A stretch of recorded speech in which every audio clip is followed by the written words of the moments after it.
Hi hello good evening ಎಲ್ಲರಿಗೂ. ಹೇಗಿದ್ದಾರೆ ಎಲ್ಲರೂ? ಇವತ್ತು ನಾನು ಕೆಲವು ಟಿಪ್ಸನ್ನು ತೊಗೊಂಡು ಬಂದಿದ್ದೀನಿ. ಕಿಚನಲ್ಲಿ ನಮಗೆ ಯೂಸ್ ಆಗುವಂಥ ಕೆಲವು ನಾರ್ಮಲ್ ಟಿಪ್ಸ್, ನಾನು ಯೂಸ್ ಮಾಡುವಂಥ ಕೆಲವು ಐಡಿಯಾಸನ್ನು ನಿಮ್ಮ ಜೊತೆ ನಾನು ಶೇರ್ ಮಾಡ್ತಾ ಇದ್ದೀನಿ. ಇದಕ್ಕಿಂತ ಮೊದಲು ಕೂಡ ನಾನು ಕೆಲವು ಕಿಚನ್ ಟಿಪ್ಸ್ ಹಾಕಿದ್ದೆ, ಅದನ್ನು ನೀವು ತುಂಬ ಇಷ್ಟಪಟ್ಟಿದ್ದೀರಾ. ಇವತ್ತು ನಾನು ಸ್ವಲ್ಪ ಡಿಫ್ರೆಂಟ್ ಬೇರೆಯೇ ಕಿಚನ್ ಟಿಪ್ಸ್ ತೊಗೊಂಡು ಬಂದಿದ್ದೀನಿ, ನಿಮ್ಮ ಜೊತೆ ಅದನ್ನು ಶೇರ್ ಮಾಡ್ತೀನಿ.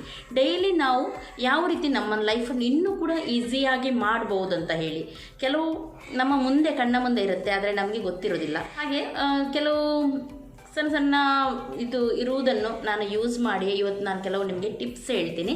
ಇದು ಖಂಡಿತವಾಗ್ಲೂ ನಿಮ್ಮ ಕೆಲವು ಕಷ್ಟವಾದ ಕೆಲಸವನ್ನು ಈಸಿ ಮಾಡ್ಬೋದು ಅಂತ ಹೇಳಿ ನಾನು ಎನಿಸ್ತೀನಿ. ಓಕೆ, ಪಕ್ಕನೆ ಅದನ್ನು ನೋಡಿ ಬರೋಣ, ಆಮೇಲೆ ನಾನು ನಿಮ್ಮ ಜೊತೆ ಮಾತಾಡಲಿಕ್ಕೆ ಸಿಗ್ತೀನಿ. ಟಿಪ್ ನಂಬರ್ 1, ಕಾಳುಗಳನ್ನು ಹೆಚ್ಚಾಗಿ ಫುಲ್ ನೈಟ್ ನಾವು ನೆನೆ ಇಟ್ಟರೆ ಮಾತ್ರ ಅದು ಚೆನ್ನಾಗಿ ನೆಕ್ಸ್ಟ್ ಡೇ ಬಾಯ್ಲ್ ಮಾಡುವಾಗ ಸ್ಮೂತ್ ಆಗುತ್ತೆ. ಆದರೆ ಕೆಲವೊಮ್ಮೆ ನಮಗೆ ನೆನಪೇ ಇರಲ್ಲ. ಆವಾಗ ನಾವು ಏನು ಮಾಡಬೇಕಂದ್ರೆ ಸ್ವಲ್ಪ ಹೊತ್ತು ಇದನ್ನು ನೆನೆ ಹಾಕಿ ನೋಡಿ. ಹೆಚ್ಚಾಗಿ ರಾಜ್ಮಾ ಫುಲ್ ನೈಟ್ ನಾವು ನೆನೆ ಹಾಕಿದರೆ ಮಾತ್ರ ಅದು ಸ್ಮೂತ್ ಆಗೋದು ನೆಕ್ಸ್ಟ್ ಡೇ. ನಾನಿದನ್ನು ಇವಾಗ 1 ಗಂಟೆ ಅಷ್ಟಿಗೆ ನೆನೆ ಹಾಕಿದ್ದೀನಿ. ನೆಕ್ಸ್ಟ್ ನಾವು ಏನು ಮಾಡಬೇಕಂದ್ರೆ ಮಾಮೂಲಿ ಯಾವ ರೀತಿ ನೀವು ಕುಕ್ಕರಲ್ಲಿ ಇಡ್ತೀರಿ ನೋಡಿ, ಅದೇ ರೀತಿ ಉಪ್ಪು ನೀರೆಲ್ಲ ಹಾಕಿ ಇಡಿ. ಆದರೆ ಸ್ವಲ್ಪ ಇದಕ್ಕೆ ಅಡುಗೆ ಸೋಡಾ ಉಂಟು ನೋಡಿ, ಅದನ್ನು ಹಾಕಿ ನೋಡಿ, ಸ್ವಲ್ಪ ಒಂದು ಪಿಂಚಷ್ಟು. ಇವಾಗ ಇದನ್ನು ಬೇಯಿಸ್ಲಿಕ್ಕೆ ಇಡಿ. ತುಂಬ ಚೆನ್ನಾಗಿ ಸ್ಮೂತಾಗಿದು ಬೇಯುತ್ತೆ, ಬೇಗನೆ ಆಗುತ್ತೆ. ಇದು ತುಂಬ ಫ್ಲಫಿಯಾಗಿ ತುಂಬ ಸಾಫ್ಟಾಗಿ ಬರುತ್ತೆ. ಯಾವಾಗಲಾದರೂ ನಾನು ಹೇಳೋದಿದು ನೆನೆ ಹಾಕಲಿಕ್ಕೆ ನೆನಪಿಲ್ಲದಿದ್ದರೆ ಡೈಲಿ ಇದೇ ರೀತಿ ಮಾಡಿ ಅಂತ ನಾನು ಹೇಳಲ್ಲ. ಕೆಲವೊಮ್ಮೆ ನೆನಪು ಇರಲ್ಲ ನಮಗೆ, ಆವಾಗ ನೀವು ಈ ರೀತಿ ಮಾಡ್ಬೋದು. ನೋಡಿದ್ರಲ್ಲ, ತುಂಬ ಸಾಫ್ಟಾಗಿ ಬಂದಿದೆ ನೋಡಿ, ಈ ರೀತಿ ಉಬ್ಬಿ ತುಂಬ ಚೆನ್ನಾಗಿ ಬರುತ್ತೆ. ಟಿಪ್ ನಂಬರ್ 2, ಇವಾಗ ರೈಸ್ ಬಾಯ್ಲ್ ಮಾಡುವಾಗ ಹೆಚ್ಚಾಗಿ ಎಲ್ಲರಿಗೆ ಪ್ರಾಬ್ಲಮ್ ಏನಂದರೆ ಸರಿಯಾಗಿ ಆಗಲ್ಲ, ಒಂದಕ್ಕೊಂದು ಅಂಟುತ್ತೆ, ಹಾಗೆ ಆಗುತ್ತೆ ಹೀಗೆ ಆಗುತ್ತೆ ಕುಕ್ಕರಲ್ಲಿ ಹೆಚ್ಚಾಗಿ. ನೋಡಿ, ನಾನು 2 ಕಪ್ ರೈಸ್ ತೊಗೊಂಡಿದ್ದೀನಿ. ಇದಕ್ಕೆ ನಾನಿವಾಗ ಚೆನ್ನಾಗಿ ತೊಳೆದು 3 ಕಪ್ಪಷ್ಟು ನೀರು ಹಾಕ್ತೀನಿ. 1 ಕಪ್ ಕಮ್ಮಿ ಹಾಕ್ತೀನಿ. ಚೆನ್ನಾಗಿ ತೊಳೆದು 3 ಕಪ್ಪಷ್ಟು ನೀರು, ಉಪ್ಪು ಹಾಕಿದ್ದಕ್ಕೆ ನಾನು ಲಿಂಬೆ ರಸವನ್ನು ಹಾಕ್ತೀನಿ. ಲಿಂಬೆ ರಸ ಹಾಕೋದ್ರಿಂದ ಕಲರ್ ಚೆನ್ನಾಗಿ ಬರುತ್ತೆ, ಹಾಗೂ ಒಂದಕ್ಕೊಂದು ಅಂಟಲ್ಲ, ತುಂಬ ಚೆನ್ನಾಗಿ ಬರುತ್ತೆ ಇದು. ಜಸ್ಟ್ ನೀವು ಇದನ್ನೊಮ್ಮೆ ಟ್ರೈ ಮಾಡಿ. ಹಾಗೂ ಫುಲ್ಲು 1 ಸಿಟಿ ತೆಗಿಬೇಡಿ. ಸಿಟಿ ಬರುತ್ತೆ ಅಂತ ಹೇಳುವಾಗ ನೀವು ಗ್ಯಾಸನ್ನು ಆಫ್ ಮಾಡಬೇಕು. ಸಿಟಿ ಬರುತ್ತೆ ಅಂತ ಹೇಳುವಾಗ ನೀವು ಗ್ಯಾಸನ್ನು ನೋಡಿ ಈ ರೀತಿ ಆಫ್ ಮಾಡಬೇಕು. ಆಮೇಲೆ ಫುಲ್ ಪ್ರೆಷರ್ ಹೋದ್ಮೇಲೆ ನೀವು ಓಪನ್ ಮಾಡಿ ನೋಡಿ, ಚೂರು ಕೂಡ ಅಡಿಗೆ ಕೂಡ ತಾಗಿರಲ್ಲ, ಹಾಗೂ ರೈಸ್ ತುಂಬ ನೋಡಿ ಈ ರೀತಿ ಬಿರಿಯಾನಿಗೆ ಎಲ್ಲದಕ್ಕೂ ಪಲಾವ್ಗೆ ನೀವು ಇದನ್ನು ಯೂಸ್ ಮಾಡ್ಬೋದು. ಎಷ್ಟು ಗಟ್ಟಿಯಾಗಿ ಈ ರೀತಿ ಬರುತ್ತೆ, ಏನು ಹಾಳು ಕೂಡ ಆಗಲ್ಲ. ಈ ರೀತಿ ಇದ್ದರೆ ನೋಡಿ, ಚೂರು ಕೂಡ ನೀರಿರಲ್ಲ ಇದರಲ್ಲಿ, ತುಂಬ ಚೆನ್ನಾಗಿ ಬರುತ್ತೆ ರೈಸ್. ಈ ಟಿಪ್ಪನ್ನು ನೀವು ಖಂಡಿತವಾಗ್ಲೂ ಟ್ರೈ ಮಾಡಿ. ನೆಕ್ಸ್ಟ್ ಮೇನ್ ತುಂಬ ಎಲ್ಲರಿಗೆ ಪ್ರಾಬ್ಲಮ್ ಇರೋದು ಬೆಳ್ಳುಳ್ಳಿ ಸುಳಿಯುವುದೇ ದೊಡ್ಡ ಕೆಲಸ. ನಾನಿವತ್ತು ತೋರಿಸ್ತೀನಿ ಟಿಪ್ ನಂಬರ್ 3. ಇದು ಬೆಳ್ಳುಳ್ಳಿಯನ್ನು ಇಡಿಯಾಗಿ ಬೇಕಿದ್ರೆ ಯಾವ ರೀತಿ ನಾವು ಸುಲಿಬೋದು ಅಂತ ಹೇಳಿ ನೋಡಿ. ಇದರದ್ದು ಈ ಸೈಡ್ ಉಂಟು ನೋಡಿ, ಇದನ್ನು ಸಣ್ಣ ತುಂಡು ಈ ರೀತಿ ಕಟ್ ಮಾಡಿ. ಆಮೇಲೆ ನೋಡಿ, ಇಡೀ ಬೆಳ್ಳುಳ್ಳಿ ತುಂಬ ಸುಲಭದಲ್ಲಿ ನೀವು ನೋಡಿ ಈ ರೀತಿ ಸಿಪ್ಪೆ ತೆಗೆದು ಓಪನ್ ಮಾಡ್ಬೋದು. ನೋಡಿ, ತುಂಬ ಸುಲಭದಲ್ಲಿ ಇದು ಓಪನ್ ಆಗುತ್ತೆ ನೋಡಿ, ಈ ರೀತಿ ಬೇಗನೆ ಕೂಡ ಆಗುತ್ತೆ. ಇಡೀ ಬೆಳ್ಳುಳ್ಳಿ ಎಲ್ಲ ಬೇಕಿದ್ರೆ ನೋಡಿ ಈ ರೀತಿ ನೀವು ಮಾಡ್ಬೋದು. ಇನ್ನೊಂದು ಕೂಡ ನಾನು ಅದೇ ರೀತಿ ನಿಮಗೆ ಇವಾಗ ತೋರಿಸ್ತೀನಿ. ನಾನು ಹೇಳಿದೆ ನೋಡಿ, ಈ ಮುಂದಿನ ಭಾಗ ನೀವು ಈ ಸೈಡ್, ಇದೇ ಸೈಡ್ ನೀವು ಕಟ್ ಮಾಡಬೇಕು. ಆವಾಗ ಮಾತ್ರ ಆ ಸೈಡೆಲ್ಲ ನೋಡಿ ಇದನ್ನು ಕಟ್ ಮಾಡಿ ನೀವು ಈ ರೀತಿ ನೀರುಳ್ಳಿ ಯಾವ ರೀತಿ ಸುಲಿತೀವಿ ನೋಡಿ, ಅದೇ ರೀತಿ ಇದು ನೋಡಿ ಬೇಗನೆ ಓಪನ್ ಆಗುತ್ತೆ ನೋಡಿ. ಇಡಿಯಾಗಿ ಬೆಳ್ಳುಳ್ಳಿ, ಉಪ್ಪಿನಕಾಯಿ ಇದು ಹಾಕುವಾಗೆಲ್ಲ ಬೇಕಾಗಿರುತ್ತೆ. ಇವಾಗ ಇದರಲ್ಲೇ ನಮಗೆ ಇನ್ನೊಂದು ಟಿಪ್ ನಾನು ಹೇಳ್ತೀನಿ ನಿಮಗೆ. ಹೆಚ್ಚಾಗಿ ಬೆಳ್ಳುಳ್ಳಿ ಸುಳಿಯುವಾಗ ಕೈ ಒಂಥರ ಸ್ಮೆಲ್ ಬರುತ್ತೆ, ಕೆಲವೊಮ್ಮೆ ನೋವು ಬರುತ್ತೆ, ಒಂಥರ ಉರಿಯುತ್ತೆ. ಆವಾಗ ನೀವು ಏನು ಮಾಡಬೇಕಂದ್ರೆ ಮಸ್ಟರ್ಡ್ ಆಯಿಲ್, ಸಾಸಿವೆ ಎಣ್ಣೆ ಇರುತ್ತೆ ನೋಡಿ ಮನೆಯಲ್ಲಿ, ಅದನ್ನು ನೀವು ಕೈಗೆ ಈ ರೀತಿ ಹಚ್ಚಿ ಸ್ವಲ್ಪ ಕರೆಕ್ಟಾಗಿ ನೋಡಿ ಈ ರೀತಿ ಅಪ್ಲೈ ಮಾಡಿ. ಆಮೇಲೆ ನೀವು ಬೆಳ್ಳುಳ್ಳಿಯನ್ನು ಸುಲಿಯಿರಿ. ಎಷ್ಟು ನೀವು ಸುಲಿದ್ರೂ ನಿಮ್ಮ ಕೈ ಚೂರು ಕೂಡ ಸ್ಮೆಲ್ ಬರಲ್ಲ, ತುಂಬ ಚೆನ್ನಾಗಿ ಫ್ರೆಶ್ ಆಗಿರುತ್ತೆ. ಹಾಗೂ ಕೈ ಕೆಲವೊಮ್ಮೆ ಉರಿಯುತ್ತೆ ನೋಡಿ, ಅದೇನು ಉರಿಯಲ್ಲ ನೋಡಿ, ಈ ರೀತಿ ಸುಲಿದ್ರೆ ಆಯಿತು. ನೆಕ್ಸ್ಟ್, ದಾಳನ್ನು ಸ್ಟೋರ್ ಮಾಡಿ ಇರೋದೇ ದೊಡ್ಡ ಕೆಲಸ. ಬೇಳೆಯನ್ನು ಹೆಚ್ಚಾಗಿ ಬೇಳೆ ನಾವು ಎಷ್ಟೇ ಟೈಟ್ ಬಾಟಲಲ್ಲಿ ಹಾಕಿಟ್ರು ನೋಡಿ ಈ ರೀತಿ ಹುಳ ಆಗುತ್ತೆ. ಕಪ್ಪಗೆನ ಸಣ್ಣ ಹುಳ ಎಲ್ಲ ಬೇಳೆಯನ್ನು ನಮ್ಮ ಹಾಳು ಮಾಡಿ ಆಗುತ್ತೆ. ಎಷ್ಟು ಕಾಸ್ಟ್ಲಿ ಬೇಳೆ ಆದರೂ ನಾವು ಅದನ್ನು ಬಿಸಾಡಬೇಕಾಗುತ್ತೆ ಅಥವಾ ಹೊರಗಡೆ ಇಟ್ಟು ತುಂಬ ಕೆಲಸ ಆಗುತ್ತೆ. ಇದಕ್ಕೆ ನಾನು ಸುಲಭದಲ್ಲಿ ಹೇಳ್ತೀನಿ ನೋಡಿ. ಯಾವುದಾದ್ರೂ ಬೇಳೆ, ತೊಗರಿ ಬೇಳೆ, ಮಸೂರು ದಾಳಿ ಯಾವುದಾದ್ರೂ ಇರಲಿ ನೋಡಿ, ಈ ರೀತಿ ಬೇಳೆಯನ್ನು ನೀವು ಏನು ಮಾಡಬೇಕಂದ್ರೆ ಇದಕ್ಕೆ ಸ್ವಲ್ಪ ಹನಿಯಷ್ಟು ಮಸ್ಟರ್ಡ್ ಆಯಿಲ್, ಸಾಸಿವೆ ಎಣ್ಣೆಯನ್ನು ಹಾಕಬೇಕು. ಈ ರೀತಿ ಸಾಸಿವೆ ಎಣ್ಣೆಯನ್ನು ಹಾಕಿ ಚೆನ್ನಾಗಿ ಅಲುಗಾಡಿಸಿ ಆಮೇಲೆ ನೀವು ಇಟ್ಟರೆ ಏನಾಗಲ್ಲ. ಸಾಸಿವೆ ಎಣ್ಣೆ ನಮ್ಮ ಹೆಲ್ತಿಗೆ ಕೂಡ ಒಳ್ಳೆಯದು. ಇದನ್ನು ನಿಮಗೆ ಯಾವಾಗ ಮಾಡಲಿಕ್ಕೆ ಉಂಟು ನೋಡಿ, ಕುಕ್ಕರಲ್ಲಿ ಹಾಕಲಿಕ್ಕಿದ್ರೆ ಆವಾಗ ಒಂದು ನೀರಲ್ಲಿ ತೊಳೆಯಿರಿ ಹಾಗೂ ಬೇಳೆಯನ್ನು ಇಡಿ. ಬೇಳೆ ಉಕ್ಕುದು ಕೂಡ ಇಲ್ಲ, ಹೊರಗೆ ಬರುತ್ತೆ ನೋಡಿ. ಕುಕ್ಕರಲ್ಲಿ ಹೊರಗೆ ಕೂಡ ಬರಲ್ಲ, ಯಾಕೆಂದರೆ ಇದರಲ್ಲಿ ಆಯಿಲ್ ಪ್ರಮಾಣ ಇರೋದ್ರಿಂದ, ಹಾಗೂ ಚೆನ್ನಾಗಿ ಯಾವಾಗಲೂ ಇರುತ್ತೆ. ಸಾಸಿವೆ ಎಣ್ಣೆಗೆ ಯಾವಾಗಲೂ ಹುಳ ಬರಲ್ಲ. ನೆಕ್ಸ್ಟ್ ಇವಾಗ 6th, ರೊಟ್ಟಿ ಚಪಾತಿ ಮಾಡೋದು ಟಿಪ್ಸ್. ಹೆಚ್ಚಾಗಿ ಹೊಸತಾಗಿ ಕಲಿಯೋರಿಗೆ ಇದು ನಾನು ಮೇಯ್ನಾಗಿ ಹೇಳೋದು. ಚಪಾತಿ ನಾವು ಯಾವಾಗಲೂ ಡೈಲಿ ಹೆಚ್ಚಾಗಿ ಎಲ್ಲರೂ ಯೂಸ್ ಮಾಡ್ತಾರೆ. ಚಪಾತಿ ಮಾಡುವಾಗ ಕಲಿಸೋದೇ ದೊಡ್ಡ ಕೆಲಸ ನೋಡಿ. ಚಪಾತಿ ನಾರ್ಮಲ್ ಆಗಿ ನೀವು ತಗೊಳ್ಳಿ, ಚಪಾತಿ ಹಿಟ್ಟನ್ನು ಸ್ವಲ್ಪ ಉಪ್ಪನ್ನು ಹಾಕಿ ಹಾಗೂ ನೀರನ್ನು ಹಾಕುವಾಗ ಸ್ವಲ್ಪನೇ ನೀರನ್ನು ಹಾಕಿ ಇದನ್ನು ಮಿಕ್ಸ್ ಮಾಡಿ ನೋಡಿ. ಕರೆಕ್ಟಾಗಿ 1 ನಿಮಿಷ ನೀವು ಇದನ್ನು ಈ ರೀತಿ ಮಿಕ್ಸ್ ಮಾಡಿ ಸಾಕು. ಈ ರೀತಿ ಸ್ವಲ್ಪನೇ ನೀರು ಹಾಕಿ ಮಿಕ್ಸ್ ಮಾಡಿ. ತುಂಬ ಸ್ಮೂತ್ ಕೂಡ ಆಗಬಾರ್ದು ಹಾಗೂ ತುಂಬ ಗಟ್ಟಿ ಕೂಡ ಇರಬಾರ್ದು ನೋಡಿ. ಈ ರೀತಿ ಮಿಕ್ಸ್ ಮಾಡಿ ಇದನ್ನು ತುಂಬ ನೀವು ಇದು ಮಾಡಬೇಕಂತ ಇಲ್ಲ ನೋಡಿ. ಈ ರೀತಿ ಹಾಕಿ ನಾನಿವಾಗ ರಫ್ ಆಗಿ ಇದನ್ನು ಮಿಕ್ಸ್ ಮಾಡ್ತಾ ಇದ್ದೀನಿ. ತುಂಬ ನೋಡಿ, ಹೀಗೆ ಇದನ್ನು ನಾನು ಸ್ವಲ್ಪ ಹೊತ್ತು ಮುಚ್ಚಿ ಬಿಡ್ತಾ ಇದ್ದೀನಿ. ಒಂದು 10 ನಿಮಿಷ, ಅದಕ್ಕಿಂತ ಜಾಸ್ತಿ ಇಡೋದಾದರೂ ಒಳ್ಳೆಯದು ನೋಡಿ. ಹೀಗೆ ನಾನು ಇದನ್ನು ಇವಾಗ ಮಿಕ್ಸ್ ಮಾಡಿದ್ದೀನಿ ಹಾಗೂ ಇದನ್ನು ಮುಚ್ಚಿ ಒಂದು 10 ನಿಮಿಷ ಬಿಡ್ತೀನಿ. ಇವಾಗ 10 ನಿಮಿಷ ಆಗಿದೆ. 10 ನಿಮಿಷದ ನಂತರ ಇದು ಗೋಧಿ ಹಿಟ್ಟು ಎಲ್ಲ ನಾವು ಹಾಕಿದ ನೀರನ್ನು ಎಳ್ಕೊಂಡಿರುತ್ತೆ, ಸಾಫ್ಟ್ ಆಗಿರುತ್ತೆ. ಇವಾಗ ಬೇಕಿದ್ರೆ ಇದಕ್ಕೆ ಸ್ವಲ್ಪ ಎಣ್ಣೆ ಅಥವಾ ತುಪ್ಪವನ್ನು ಸವರಿ ಆಮೇಲೆ ನೀವು ನೋಡಿ ಈ ರೀತಿ ನೀವು ನೀಡ್ ಮಾಡಿದರೆ, ಹಿಟ್ಟನ್ನು ಕಲಸಿದರೆ ತುಂಬ ಸಾಫ್ಟಾಗಿ ತುಂಬ ಈಸಿಯಾಗಿ ನಿಮಗೆ ಬೇಗನೆ ಹಿಟ್ಟು ಸಿಗುತ್ತೆ. ತುಂಬ ಸಾಫ್ಟ್ ಇದೆ ಅಂತಾದರೆ ನೀವು ಸ್ವಲ್ಪ ಹಿಟ್ಟನ್ನು ಹಾಕಿ ಕಲಿಸ್ಬೋದು, ತುಂಬ ಬೇಗನೆ ಆಗುತ್ತೆ ಇದು. ಹಾಗೂ ನಿಮ್ಮ ಚಪಾತಿ ಕೂಡ ತುಂಬ ಚೆನ್ನಾಗಿ ಬರುತ್ತೆ. ಇವಾಗ ಚಪಾತಿ ಮಾಡುವ ಇನ್ನೊಂದು ಟಿಪ್ಸ್ ನಾನು ನಿಮಗೆ ಕಳಿಸ್ತೇನೆ. ಬೇಗನೆ ಅರ್ಜೆಂಟಲ್ಲಿ ಬೆಳಿಗ್ಗೆ ಕೆಲವರಿಗೆ ಬ್ರೇಕ್ಫಾಸ್ಟ್ ಬೇಕಿರುತ್ತೆ, ಅಂಥವ್ರು ನೋಡಿ ಯಾವ ರೀತಿ ಬೇಗನೆ ಚಪಾತಿಯನ್ನು ಮಾಡ್ಬೋದು ಅಂತೇಳಿ ನೋಡಿ. ನಾನೇನು ಮಾಡ್ತೀನಿ ಅಂದರೆ ಮಕ್ಕಳಿಗೆ ಹೆಚ್ಚಾಗಿ ಟಿಫಿನ್ ಅಥವಾ ಬೆಳಿಗ್ಗೆ ಬ್ರೇಕ್ಫಾಸ್ಟಿಗೆ ಈ ರೀತಿ ಫಸ್ಟಿಗೆ ಮುದ್ದೆ ತೊಗೊಂಡು ನೋಡಿ 3 ಉಂಡೆಯನ್ನು ತೊಗೊಂಡು ಸಣ್ಣದಾಗಿ ಲಾಡ್ತೀನಿ ನೋಡಿ. ಈ ರೀತಿ ಸಣ್ಣದಾಗಿ, ಪೂರಿಕ್ಕಿಂತ ಸಣ್ಣದಾಗಿ ಲಾಡ್ತೀನಿ ನೋಡಿ. ಹೀಗೆ ಲಾಟಿ 3 ಒಟ್ಟಿಗೆ ಮಾಡ್ತೀನಿ. ಹೆಚ್ಚಾಗಿ ನನ್ನ ಒಂದು ಮಗ 3 ಅಂದರೆ ಎಲ್ಲರೂ 3 ಹೆಚ್ಚಾಗಿ ರೊಟ್ಟಿಯನ್ನು ತಿಂತಾರೆ. ಇದನ್ನು ನಾನು ಒಟ್ಟಿಗೆ ಫ್ರೈ ಮಾಡುವಾಗೆ ಮಾಡ್ತೀನಿ ನೋಡಿ. ಇದಕ್ಕೆ ಒಂದು ಇದರಲ್ಲಿ ಚಪಾತಿ ತೊಗೊಂಡು ಇದಕ್ಕೆ ಸ್ವಲ್ಪ ಎಣ್ಣೆಯನ್ನು ಹಾಕಿ ಅಥವಾ ತುಪ್ಪವನ್ನು ಹಾಕಿ ಸ್ವಲ್ಪ ಒಣ ಹಿಟ್ಟನ್ನು ಇದರ ಮೇಲೆ ಹಾಕಿ ಇನ್ನೊಂದು ಲಾಟಿದ ಚಪಾತಿಯನ್ನು ಇದರ ಮೇಲೆ ಇಡ್ತೀನಿ. ಹಾಗೂ ಸೇಮ್ ಅದೇ ರೀತಿ ಸ್ವಲ್ಪ ಎಣ್ಣೆ ಹಾಕಿ ಅದಕ್ಕೆ ಕೂಡ ಒಣ ಹಿಟ್ಟು ಹಾಕಿ ಆಮೇಲೆ ಇನ್ನೊಂದು ಇಡ್ತೀನಿ. ಒಟ್ಟಿಗೆ ನಾನು ಇವಾಗ 3 ಇಟ್ಟಿದ್ದೀನಿ. 3 ನಾನು ಟೋಟಲ್ ಆಗಿ ಒಟ್ಟಿಗೆ ಇದನ್ನು ನಾನು ಇವಾಗ ಲಾಡ್ತೀನಿ. ಇದನ್ನು ನಾನು ಒಂದು ಯೂಟ್ಯೂಬ್ ಚಾನಲಲ್ಲಿ ನೋಡಿದ್ದೆ. ಅವರ ಈ ಟಿಪ್ ನನಗೆ ತುಂಬ ಇಷ್ಟ ಆಯಿತು. ಅದನ್ನು ನಾನು ಇವಾಗಲೂ ಫಾಲೋ ಮಾಡ್ತಾ ಇದ್ದೀನಿ. ನನಗೆ ನಿಜವಾಗ್ಲೂ ಇದು ತುಂಬ ಖುಷಿ ಆಯಿತು ಹಾಗೂ ನನಗೆ ತುಂಬ ಹೆಲ್ಪ್ ಆಯಿತು. ಇದು ಬೆಳಿಗ್ಗಿನ ತಿಂಡಿ ಮಾಡಲಿಕ್ಕೆ ಹೆಚ್ಚಾಗಿ ನೋಡಿ. 3 ಕೂಡ ಒಟ್ಟಿಗೆ ನಾನಿಲ್ಲಿ ಲಾಟಿಸಿದ್ದೀನಿ. ಇವಾಗ ಇದನ್ನು ನಾನು ಪ್ಯಾನಿಗೆ ಹಾಕ್ತಾ ಇದ್ದೀನಿ.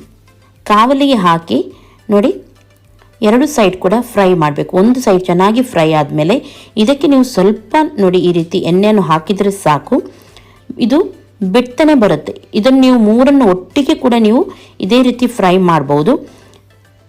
3 ಕೂಡ ಚೆನ್ನಾಗಿ ಫ್ರೈ ಆಗುತ್ತೆ.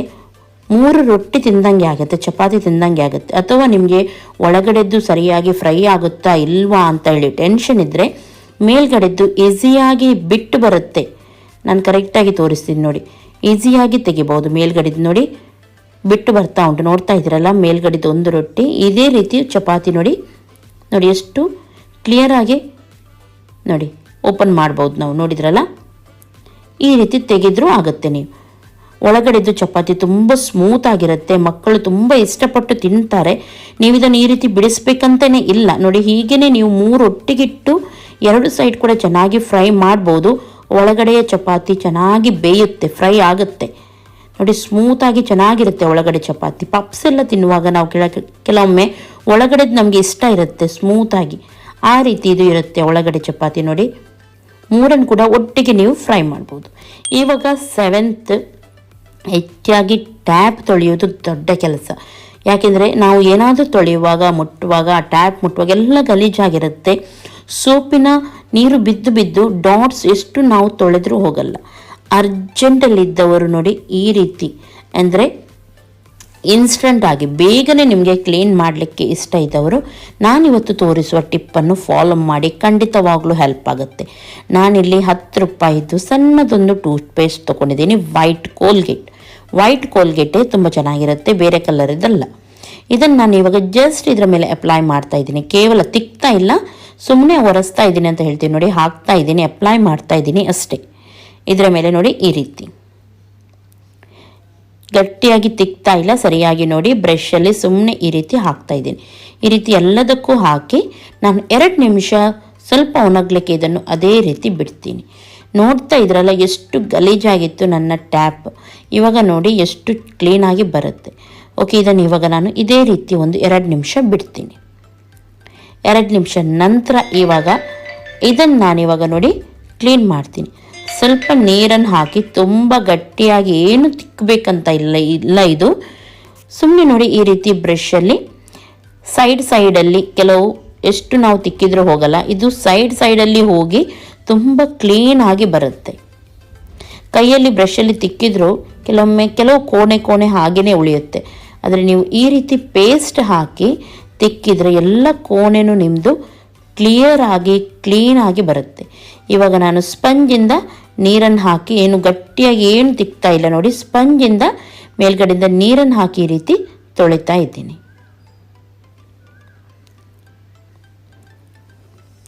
ಯಾವುದೇ ಸ್ಟೀಲು ಇಲ್ಲ ಅಥವಾ ಯಾವುದು ಏನು ನಾನು ಬಳಸಲಿಲ್ಲ ಇಲ್ಲಿ.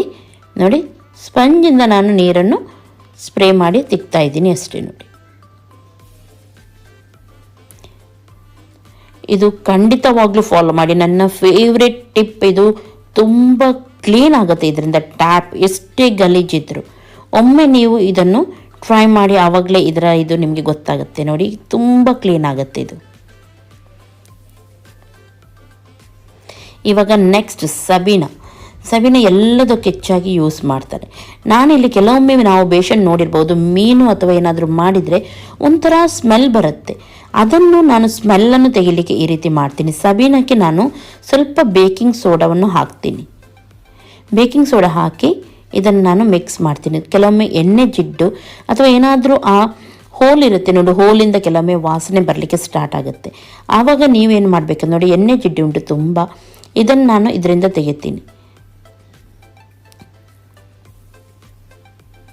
ಸಬೀನಾ ಹಾಗೂ ಸೋಡಾ ಪೌಡರನ್ನು ಮಿಕ್ಸ್ ಮಾಡಿ, ಅಡುಗೆ ಸೋಡಾ ಅಂತ ಹೇಳ್ತೀವಿ ನೋಡಿ, ಅದನ್ನು ಸ್ವಲ್ಪ ಹೊತ್ತು ನೋಡಿ ಈ ರೀತಿ ಎಲ್ಲದಕ್ಕೂ ಸರಿಯಾಗಿ ಹಾಕಿ ಸ್ವಲ್ಪ ಹೊತ್ತು ಇಟ್ಟು ನೀವು ಕ್ಲೀನ್ ಮಾಡಿದ್ರೆ ಮೀನಿನ ವಾಸನೆ, ಎಣ್ಣೆ ವಾಸನೆ ಏನು ಬರಲ್ಲ, ತುಂಬ ಕ್ಲೀನಾಗಿ ಬರುತ್ತೆ ಇದು.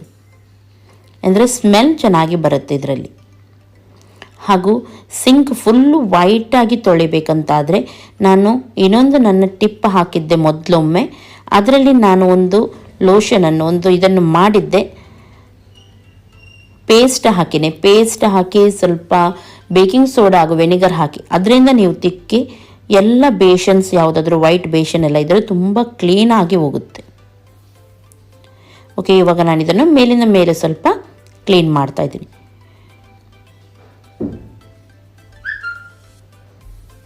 ಇದು ನಮ್ಮ ರೆಂಟೆಡ್ ಮನೆ, ಸುಮಾರು ಜನ ಇದನ್ನು ಯೂಸ್ ಮಾಡಿದ್ದಾರೆ.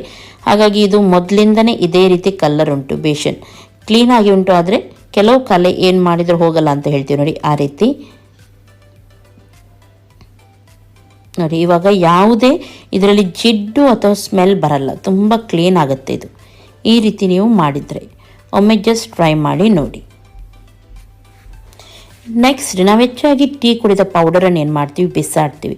ಇದನ್ನು ಬಿಸಾಡುವ ಬದಲು ನಾವು ಇದನ್ನು ಸ್ಟಾಕ್ ಮಾಡಿ ಸ್ವಲ್ಪ ಬಿಸಿಲಿಗೆ ಇಟ್ಟರೆ ತುಂಬ ಒಳ್ಳೆಯದು. ನಾನೇನು ಮಾಡ್ತೀನಿ ಅಂದರೆ ಇದನ್ನು ಕೆಲವು ಗಿಡಕ್ಕೆ ಹಾಕ್ತೀನಿ, ಕೆಲವನ್ನು ಬಿಸಿಲಿಗೆ ಹಾಕಿಡ್ತೀನಿ. ಇದು ಹೆಚ್ಚಾಗಿ ನಾವು ಗ್ಲಾಸ್ ಎಲ್ಲ ಕ್ಲೀನ್ ಮಾಡುವಾಗ ತುಂಬ ಯೂಸ್ ಆಗುತ್ತೆ. ನಾನು ಇದಕ್ಕೆ ಸ್ವಲ್ಪ ಸೋಪ್ ಆಯಿಲ್ ಹಾಕಿ ಗ್ಲಾಸನ್ನು ಇದನ್ನು ಹೊರಗಡೆ ಗ್ಲಾಸ್ ಎಲ್ಲ ತುಂಬ ಕ್ಲೀನಾಗಿ ಬರುತ್ತೆ. ಏನು ಕಲೆ ಇಲ್ಲದ ಹಾಗೆ ಇದು ಕ್ಲೀಸ್. ಸ್ವಲ್ಪ ಸ್ಪಂಜಲ್ಲಿ ನೀವು ಇದನ್ನು ತಿಕ್ಕಿದ್ರೆ ಸಾಕು. ನಾನು ಹೆಚ್ಚಾಗಿ ಕಿಟಕಿ ಗ್ಲಾಸ್ ಎಲ್ಲ ಇಂಥದ್ರಲ್ಲಿ ಟೀ ಪೌಡರಿಂದನೇ ಕ್ಲೀನ್ ಮಾಡ್ತೀನಿ. ತುಂಬ ಕ್ಲೀನ್ ಆಗುತ್ತೆ. ಜಸ್ಟ್ ಒಮ್ಮೆ ನೀವು ಇದನ್ನು ಟ್ರೈ ಮಾಡ್ಬೋದು.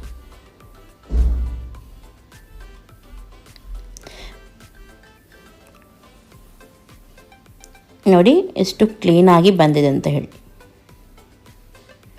ಮೇಲ್ಗಡೆದು ಕೂಡ ನೋಡ್ಬೋದು. ಮೇಲ್ಗಡೆ ನಾನು ತೊಳಿಲಿಲ್ಲ, ಹಾಗೂ ಕೆಳಗಡೆ ಸುಮ್ಮನೆ ಸ್ಪಂಜಲ್ಲಿ ನಾನು ತಿಕ್ಕಿದ್ದಷ್ಟೇ. ಇದನ್ನು ಕ್ಲೀನಾಗಿ ಬರುತ್ತೆ ನೋಡಿ. ಇವಾಗ ನೆಕ್ಸ್ಟ್ ಕುಕ್ಕರ್ ಹೆಚ್ಚಾಗಿ ನಾವು ಏನೇ ಮಾಡಿದರೂ ಕೆಲವೊಮ್ಮೆ ಹೊರಗಡೆ ಬರೋದುಂಟು. ಬೆಲ್ಟೆಲ್ಲ ಟೈಟ್ ಆಗಿರುತ್ತೆ, ಆದರೂ ಸಿಟಿಯಿಂದ ಕೆಲವೊಮ್ಮೆ ಏನು ಹಾಕಿದರೂ ನಾವು ಹೊರಗಡೆ ಬರುತ್ತೆ. ಆವಾಗ ನೋಡಿ ಈ ಹೋಲಿಗೆ ಸ್ವಲ್ಪ ಆಯಿಲನ್ನು ಹಾಕಿ, ಹಾಗೂ ಬೆಲ್ಟಿಗೆ ಸ್ವಲ್ಪ ನೀವು ಆಯಿಲನ್ನು ಹಾಕಿ ಆಮೇಲೆ ಇಡಿ. ಏನೇ ಆದರೂ ಕುಕ್ಕರಲ್ಲಿ ಮೊದಲು ಬರುವ ರೀತಿ ಹೊರಗಡೆ ತುಂಬ ಜಾಸ್ತಿಯಾಗಿ ಬೇಳೆ ಅಥವಾ ಏನಾದರೂ ಇದ್ದರೂ ಹೊರಗಡೆ ಬರಲ್ಲ. ಇದನ್ನೊಮ್ಮೆ ನೀವು ಫಾಲೋ ಮಾಡಿ ನೋಡಿ, ಖಂಡಿತವಾಗ್ಲೂ ನಿಮಗೆ ಹೆಲ್ಪ್ ಆಗುತ್ತೆ.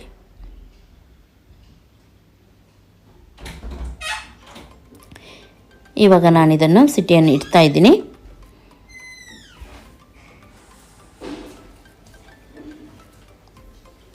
ಇವಾಗ ನೋಡಿ ಹೊರಗಡೆ ಜಾಸ್ತಿಯಾಗಿ ಬರ್ತಾ ಇಲ್ಲ, ನೋಡ್ಬೋದು ನೀವು.